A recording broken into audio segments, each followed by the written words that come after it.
어제가 입춘 봄이었습니다. 우리 삶 속에도 따뜻한 바람이 불어왔으면 좋겠습니다. 오늘 하나님께서 아브라함을 향하여서 말씀하시기를 민족의 아버지, 그것도 여러 민족의 아버지 되라, 그런 말씀을 하셨습니다. 여러분, 아버지라는 말을 들었을 때에 어떤 마음의 느낌이 와닿습니까? 아마 어떤 분은 나의 아버지는 참 존경스럽고 또 따뜻하고 든든한 그런 그 아버지로 다가오는 사람도 있을 테고, 왠지 아버지라는 그 이름에 나는 뭔가 좀 상처가 되는 이런 사람도 있을 수가 있습니다.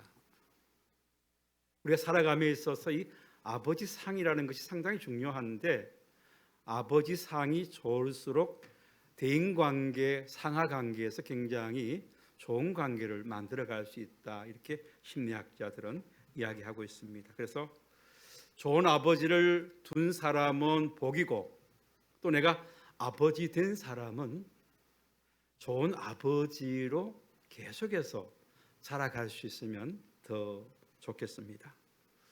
청소년들에게 질문을 했습니다. 누구를 존경하느냐, 이런 질문을 했는데 의외로 많은 청소년들이 우리 아버지를 존경합니다, 이런 말이 많이 나왔다는 겁니다. 위대한 정치가나 아니면 과학자 이런 사람들이 아니라 나는 우리 아버지를 존경합니다. 사회가 건강하다는 거죠. 그만큼 사회가 건강하다, 가정이 건강하다는 거예요. 왜 그럴까? 그 이유를 학자들이 이렇게 얘기합니다. 그것은 자신들의 아버지가 보여주었던 가족을 위한 희생적인 삶과 자식들에게 공정하게 대한 태도와 자식을 위해서 늘 버팀목처럼 자기 자리를 꾸준하게 지켜주고 있었기 때문이다, 이렇게 이야기를 하고 있습니다. 그게 정말 아버지죠. 남자가 어른이 되었다라는 느낌을 처음 받을 때가 첫 아이가 출산했을 때 그 마음을 가지게 된다고 합니다. 남자들이 자기중심적으로 살아가다가 첫 아이가 태어나면 그때부터는 책임감을 좀 느끼게 되면서 이기적인 남자에서 아버지로 되어가는 그런 사람으로 바뀌어져 간다라는 겁니다. 참 맞는 말 같죠? 남자분들, 이기적으로 그냥 나 혼자 살다가 이제 아들이나 딸 이렇게 놓으면 내가 책임져야 되는구나, 아버지로서 그 책임의 무거운 짐을 지고 이렇게 아버지로 되어가는 것을 보게 됩니다. 저희 아버지로의 삶을 살아갈 때에 아버지로서 어떤 역할을 감당하며 살아가는가 하는 것이 상당히 중요하죠. 무조건 아이들을 이렇게 사랑만 해서 안 되겠죠. 그러니까 늘 이 아이들을 때로는 잘못한 거 있으면 꾸짖기도 하고요, 때로 잘하는 거 있으면 칭찬도 듬뿍듬뿍 해주고, 때로는 안아주면서 그래 잘했어, 때로는 괜찮아, 너의 미래가 하나님이 함께 하시면 형통하게 될 거야, 이런 소망적 은혜를 그 아이들에게 이렇게 안으면서 심어줄 때에 아버지로서의 그 역할을 참 잘 감당하는 그런 모습이다라고 볼 수가 있습니다. 아버지 상으로서 가장 우리가 본받아야 될 상이 하나 있다면 성경 누가복음 15장에 나오는 탕자의 비유에 나오는 아버지입니다. 이 탕자의 비유에 둘째 아들이 이렇게 아버지께 와가지고 좀 버르장머리 없이 얘기하죠. 살아계신 아버지한테 유산 달라는 게 이게 참 버릇없는 행위잖아요. 그랬는데 아버지가 그거 받아줘요. 다 받아줍니다. 그리고 유산 줘요. 줬더니 이 유산 가지고 해외 나가가지고 허랑방탕하게 다 써버리고 거지가 되어버렸습니다. 이제 먹을 것까지 없어가지고 돼지가 먹는 그런 지엄 열매를 먹으면서 배를 채워가고 있는 가운데서 잘못하면 내가 여기서 죽겠다라는 생각을 가지죠. 그러면서 생각나는 것이 아버지입니다. 그래서 아버지 집에 가면 일꾼들도 배불리 먹을 수 있는데 이 생각이 나서 아버지 집을 향하여 그 집골로 나갑니다. 먼 발치에서 이 아들을 발견한 아버지 어떻게 합니까? 달려가잖아요. 포옹하잖아요. 입 맞춰주고요. 가락지 끼워주고 새 옷 입혀주고 가장 맛있는 송아지 그 잡아가지고 잔치 벌여주잖아요. 이게 아버지의 마음인 거예요. 정말 지치고 힘들고 무능하고 실패하고 돌아왔을 때에 그 아들을 다른 어떤 말로 얘기하지 않고 있는 그대로 받아서 안아주시고 새로운 힘과 용기를 주기 위해서 잔치를 벌여주시는 이 아버지 상이 참 멋있는 하나님 아버지의 모습이다라고 말씀할 수가 있습니다. 때로 아버지는 자녀들에게 이길 수도 있지만 가끔 져주는 것도 괜찮다라는 생각을 해봅니다. 우리 동석교회가 제일 처음 시작됐던 곳이 옛날 서굴이라는 그 마을에 시작했는데 그 교회 마당에 농구 골대가 하나 이렇게 있었어요. 농구 골대가 하나 있었는데 제가 그 교회 마당 안에 사택에서 이렇게 살고 있었는데 제 아들하고 같이 이렇게 마당에서 같이 낙엽도 썰고 뭐 이렇게 가끔씩 농구 골대에 이렇게 자유투를 넣어서 시합을 합니다. 내하고 작은 아이하고 하면 누가 이기겠어요? 내가 이기죠. 그래서 제가 이겨봤어요. 이겼더니 이 아이가 화를 내면서 씩씩 걸어 그냥 막 어쩔 줄을 몰라. 분을 못 참아가지고 아빠한테 졌는데도 그렇게 화가 나고 그 모습이 그렇게 보기 좋지는 않더라고요. 그래서 내가 다음부터는 져줘야 되겠다. 잘 하다가도 내가 나중에 가서 이렇게 져줘요. 져주면요 좋아서 막 어쩔 줄 몰라. 자기가 이겼다고 그냥 막 이겼다고. 아버지 입장에서 졌다고 화내고 골부리는 그 모습보다는 이겼다고 막 환호하고 막 어쩔 줄 모르는 그 모습 보는 것이 더 즐겁더라고요. 그래서 야 아버지는 아들에게 이렇게 져주는 것이구나. 그래 져줘야지. 져줄 때 아들이 저렇게 기뻐하는데 굳이 그것을 이기려고 막 힘쓸 필요는 없겠다라는 생각을 가지게 되었습니다. 모든 인류의 아버지 되신 하나님께서 아브라함에게 엄청난 이름을 지어줍니다. 너는 여러 민족의 아버지가 되라 이런 말씀을 하셔요. 한 가정의 아버지 되기도 쉽지 않은데 여러 민족의 아버지가 된다는 것은 보통 힘을 가지고 이룰 수 없는 거잖아요. 그런데 이 말을 하나님께서 그에게 주실 때 아브라함에서 아브라함으로 이름을 바꾸면서 너는 이제 이름을 부를 때마다 네가 열국의 아버지인 것을 인식하도록 해주시는 거예요. 아브라함, 내가 열국의 아버지구나 이 생각하도록 해주는 겁니다. 하나님이 이름을 이렇게 지어주시는 사람이 몇 사람 있죠? 야곱, 간사한 자거든요. 그런데 이 간사한 야곱의 이름을 이스라엘, 승리의 이름으로 바꿔줍니다. 이 간사했던 야곱이 시간이 가면서 이스라엘이 되어가고요. 이 이스라엘이라는 이름이 나중에 그 민족의 이름이 되고 나라의 이름이 되어버렸습니다. 그만큼 유명해진 거죠. 자, 이렇게 아브라함에게도 내가 너로 열국의 아버지가 되게 하겠다 이렇게 말씀하셨는데 지금 중동 지역을 이렇게 여러 나라들을 보면요. 이스라엘 비롯해서 그 중동의 여러 나라들은 아브라함을 다 자기 조상으로 섬기고 있어요. 자기들의 조상으로, 우리 아버지로. 거의 뭐 중동 지역에서는 이 아브라함 그것을 다 인정하고 그렇게 살아가고 있지 않습니까?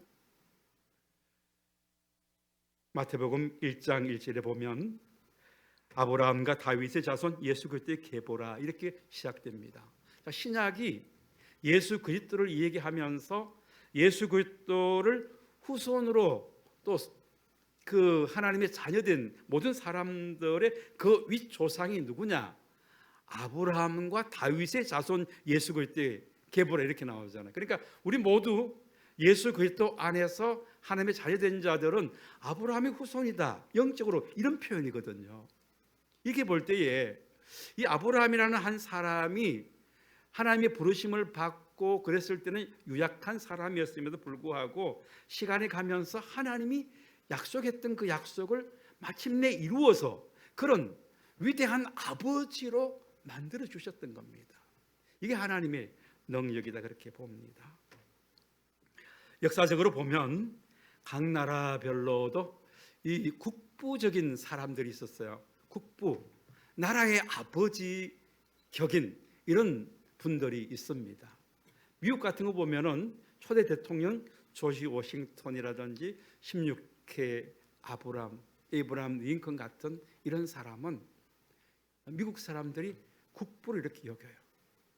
아주 위대한 이 나라의 아버지다 이렇게 생각하죠.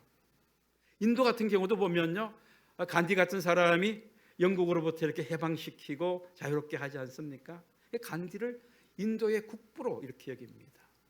베트남 같은 경우에도 보면요, 호치민 같은 사람이 미국과 싸워서 이겼잖아요. 미국과 싸워서, 그죠? 미국과 싸워서 이긴 것이 베트남이에요. 그 이끈 사람이 호치민입니다.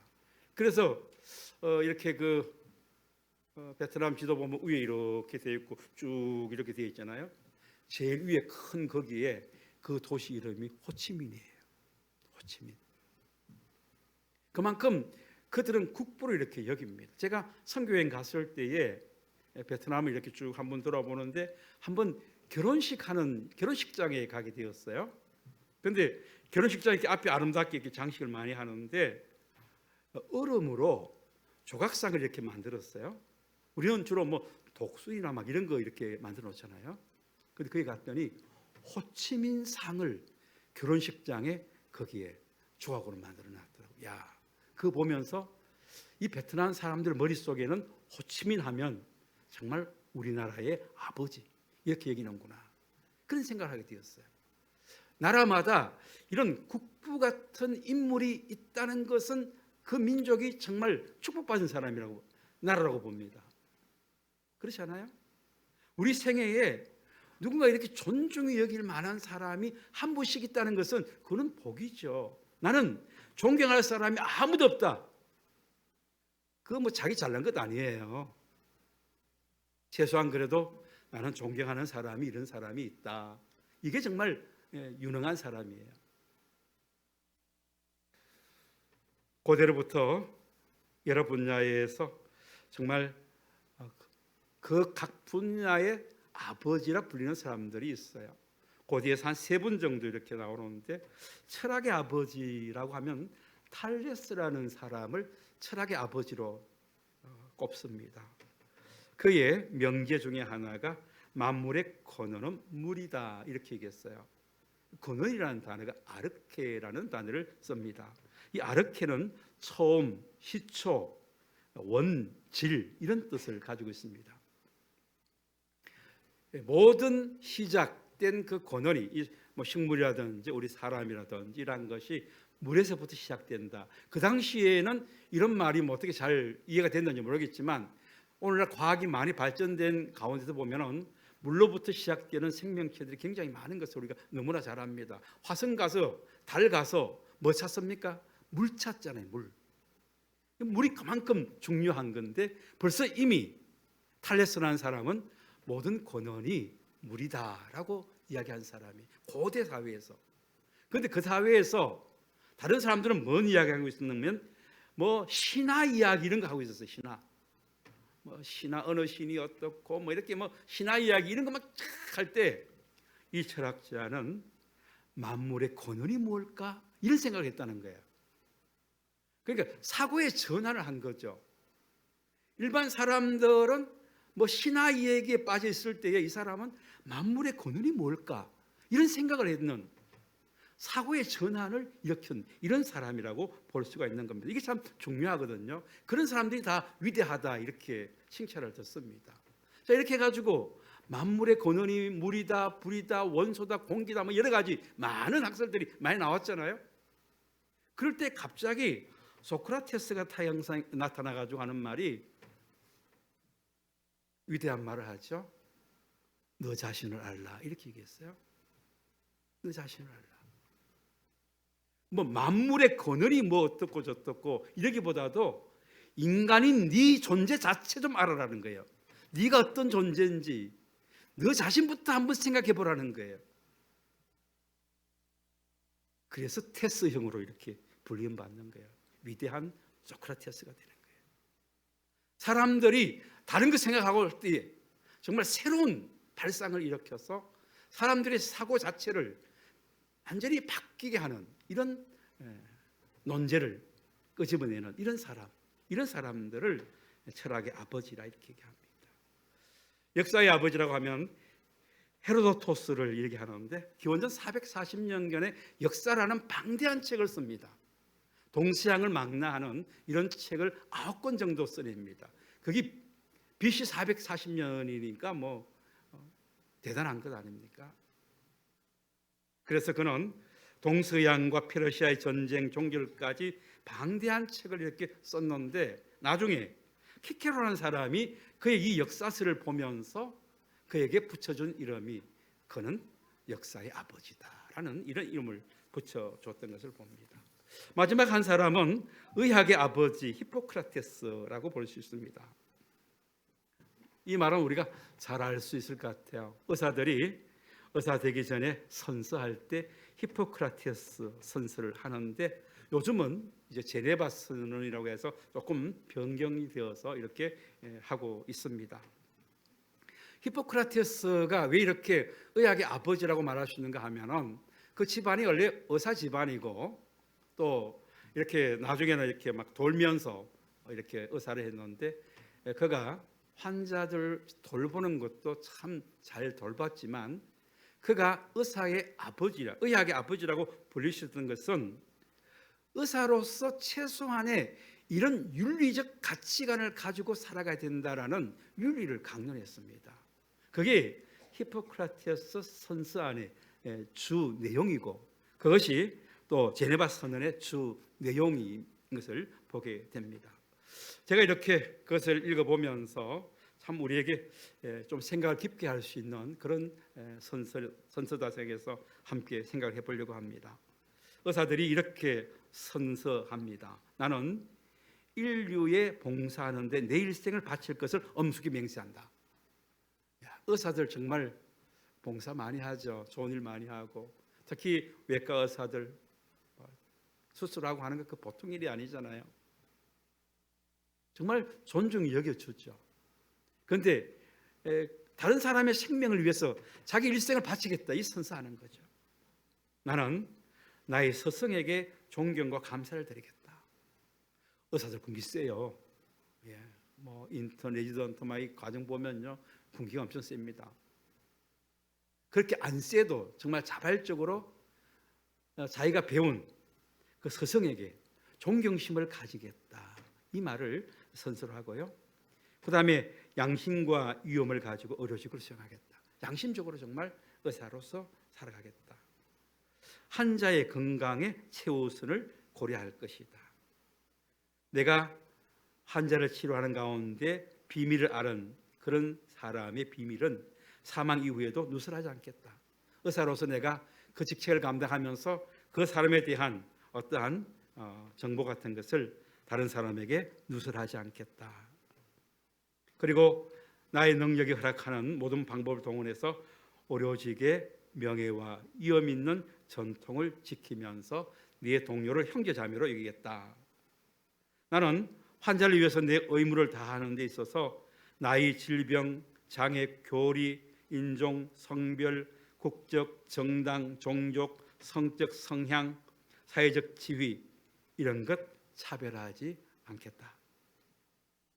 나는 위협을 받더라도 인간의 생명을 그 시작 때부터 최대한 존중하며 인류를 위한 법칙에 반하는 그런 의로 행위를 하지 않겠다. 나는 이 모든 약속을 나의 명예를 걸고 자유의지로서 엄숙히 생각합니다. 야, 멋있잖아요.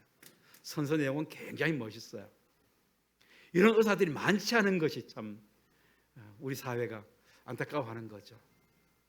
그러나 한 사람도 없는 건 아니에요. 이런 의사들도 우리 주변에는 있어요. 이 선서한 대로만 정말 의료 행위를 하면 굉장히 좋겠죠. 그러나 이렇게 처음 시도로 이런 의사가 되겠다라는 것 자체가 참 중요하다 하는 겁니다. 이렇게 각 분야에서 철학이나 역사학이나 의학에 있어서 선구자적인 그리고 토대를 닦은 이런 사람들을 향하여서 아버지라 이렇게 불러줬던 것을 보게 됩니다. 하나님이 아브라함에게 99세에 와서 하는 말이 너는 여러 민족의 아버지다 이런 말을 합니다. 그러나 이 아브라함이 하나님을 이렇게 만나게 될 때에 그 특징들이 나타나게 되는데요. 하나님이 자기 자신을 밝혀줘요. 하나님의 임재 우리가 경험하면 좋겠다 생각하지만 사실 하나님의 임재가 나타났을 때에 내게 요구하는 것이 무엇이냐에 따라서 이거 괜히 임재를 요구했다 싶은 생각이 들 때도 있어요. 너 일평생 내게 바쳐 이렇게 말할 수도 있고요. 너 재능을 나를 위해서 써. 너 쌓은 그 물질을 하나님 나라를 위해서 사용해 이렇게 말할 수 있거든요. 그래서 두렵고 떨림이죠. 그러나 하나님께서 그렇게 말씀하실 때에 우리가 그것을 기쁨으로 받아들일 수 있어야겠죠. 하나님은 늘 나타날 때에 자기를 밝힙니다. 엘사다이 여기서는 아브라함이 나타난 하나님은 엘사다이 전능하신 풍성하신 그런 하나님이다. 이 하나님이 너로 하여금 열국의 아버지 되게 해주시겠다 이렇게 말씀하시는 거죠.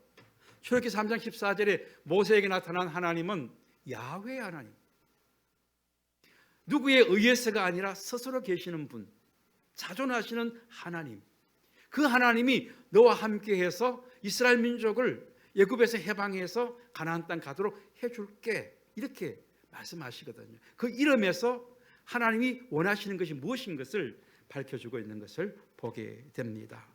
그러면서 너는 내 앞에서 완전하라. 하나님의 이런 전능하신 하나님 앞에서 흔들리지 말고 완전하게 의지하고 나가라. 그러면 그 약속들이 하나씩 이루어지게 될 것이다 라고 말합니다. 그러면서 하나님이 언약을 맺잖아요. 이 17장에 보면 언약이라는 단어가 무려 13회 정도 나옵니다. 그러니까 언약이 참 중요하다라고 봅니다.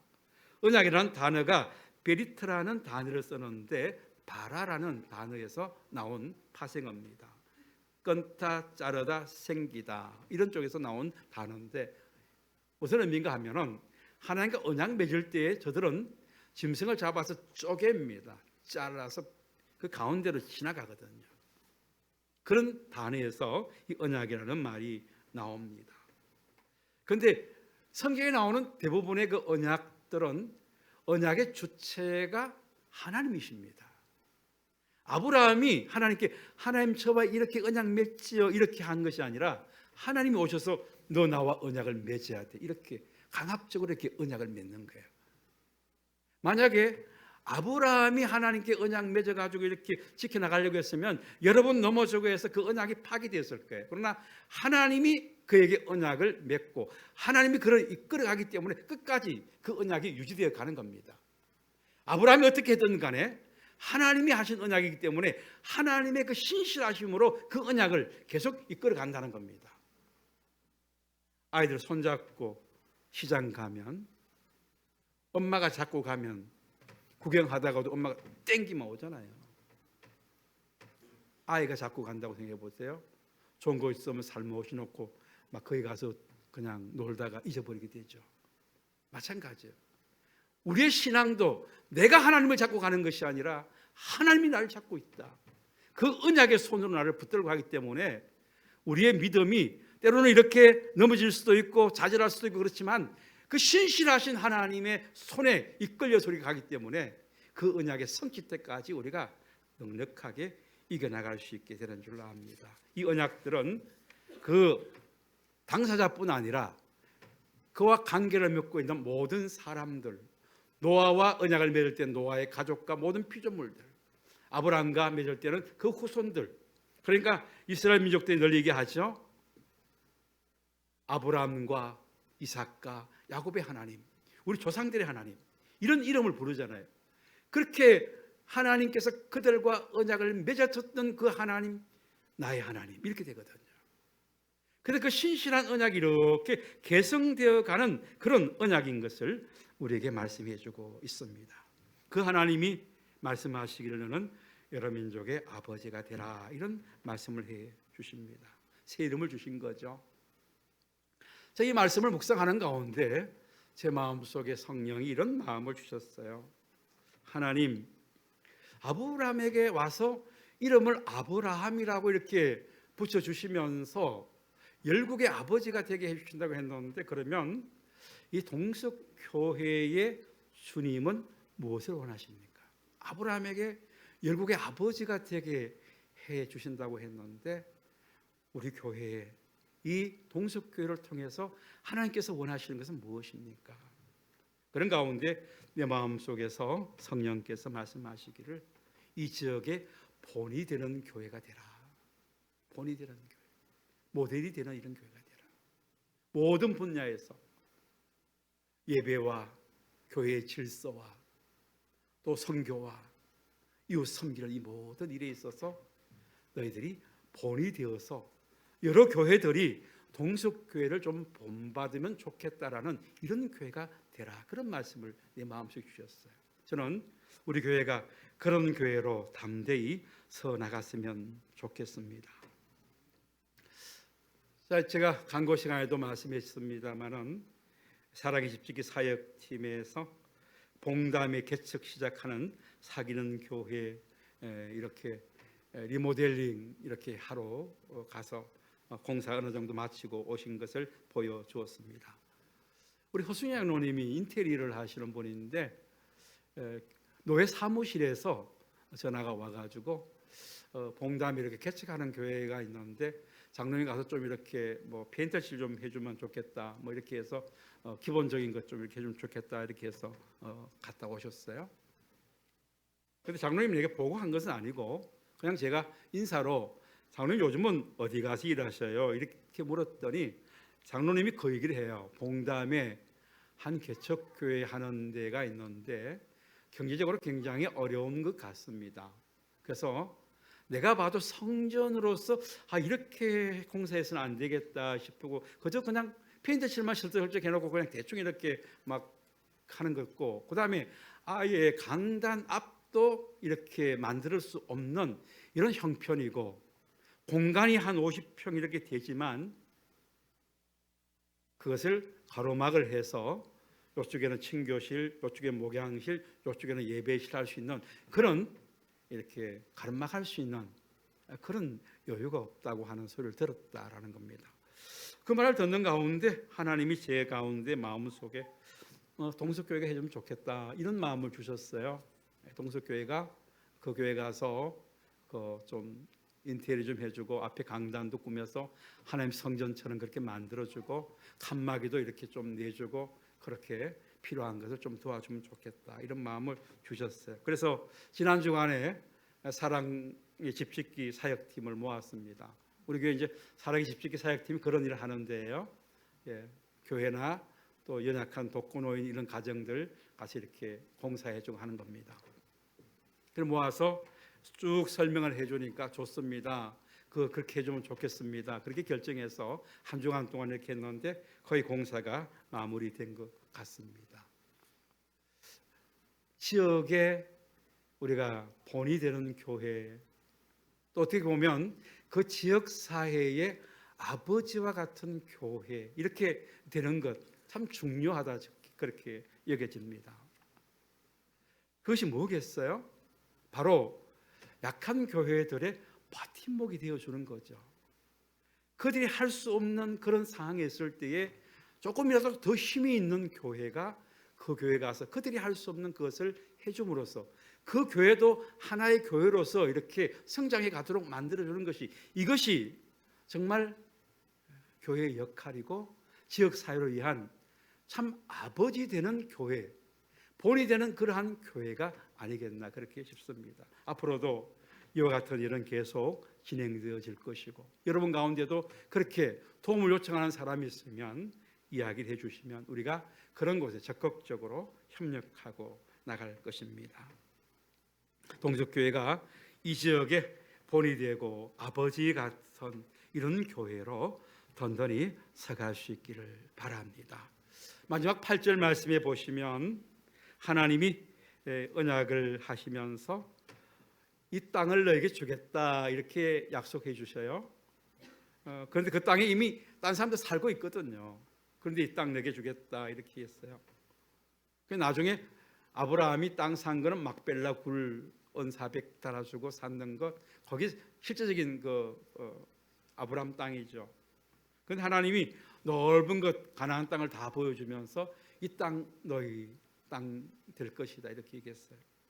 그런데 하나님이 정말 그 땅을 그들에게 주었잖아요. 출애굽해 가지고 와서 가나안 정복해서 그 땅을 이스라엘 땅으로 만듭니다. 그래서 다윗과 솔로몬 시대에 화려한 이런 예루살렘의 영광이 드러나게 되죠. 하나님 그렇게 만들어 주었어요. 그런데 역사가 이렇게 진행되는 과정 속에서 이스라엘이 타락해요. 그러다 보니까 AD 70년에 로마로부터 완전히 폭삭망해버립니다. 이스라엘이 폭삭망해가지고 온 세계로 다 흩어집니다. 땅도 다 빼앗기고 없어졌어요. 이 아브라함의 약속, 내가 이 땅을 너에게 주리라 했는데 그 백성들은 그 땅에 아무도 없어. 다 세계 방방곡곡으로 다 흩어져 사는 거예요. 10년이 가고 100년이 가고 1000년이 가요. 그래도 그 땅이 아브라함의 약속이 성취가 되지 않습니다. 약 1800년 정도 이렇게 지냈을 때 1948년 세계에 흩어져 있는 유대인들 사이에 이들을 함께 묶는 네트워크가 이루어지면서 시오니즘 사상이 싹트기 시작합니다. 돌아가자. 약속의 땅. 하나님이 우리에게 주신 그 약속의 땅을 회복하자. 그래서 시오니즘 운동으로 1948년 그 세계 방방곳곳에서 흩어져 있던 백성들이 1800여 년 만에 그 땅을 와서 회복하여서 하나님의 약속의 땅을 이루어가는 것을 봅니다. 이게 하나님의 역사예요. 그 누구도 그런 일이 일어날 줄 아무도 생각하지 못했어요. 그러나 하나님의 언약은 신실하셔서 그 약속한 것이 그들에게 이루어지게 하시는 하나님인 것을 보게 되는 겁니다. 하나님은 오늘도 우리에게도 그와 같이 말씀하십니다. 너는 내 아들이라. 내가 너를 존중히 여기노라. 내가 너를 이끌고 가리라. 네가 내 손 놔도 내가 네 손 붙들고 가리라. 이게 주님의 언약이에요.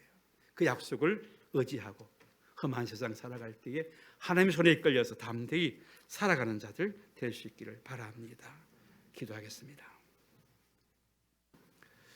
전능하신 하나님 아버지, 신실하신 하나님을 의지합니다. 열국의 아버지 되게 하시고 이 땅을 주게 하시마 약속하신 그 약속을 이루시는 하나님, 우리 동석교회도 이 지역사회에 정말 본이 되고 아버지 같은 이런 교회로 더 든든히 서갈 수 있도록 축복해 주옵소서. 온 성도가 사랑으로 한마음 되게 하여 주셔서 교회가 더 든든하고 건강한 교회 되도록 축복해 주옵소서. 예수님 이름으로 기도드립니다. 아멘. 자리에서 일어나셔서